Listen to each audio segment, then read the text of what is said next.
Somebody left me a comment this week that I ain't been able to shake. They wanted to know, how do you actually tell, looking back, whether you gave up right before your breakthrough came?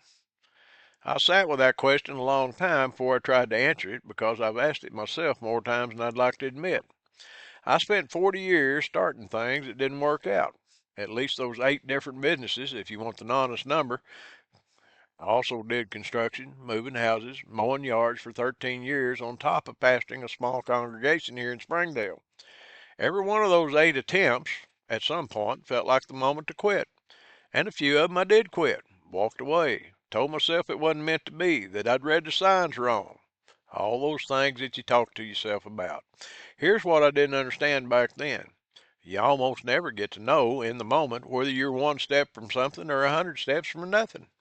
Nobody gets handed that information. Not me, not you, not the folks in the Bible who waited years, sometimes decades, for a promise to come true.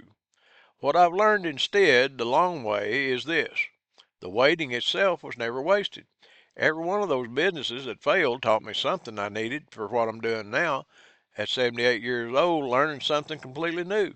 I couldn't see that while I was in it. I can see it now, looking back. So if you're asking yourself that same question this week, did I already miss it?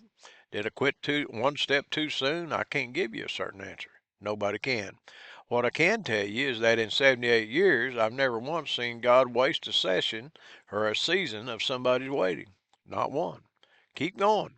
You don't have to know exactly how close you are. You just have to take the next step.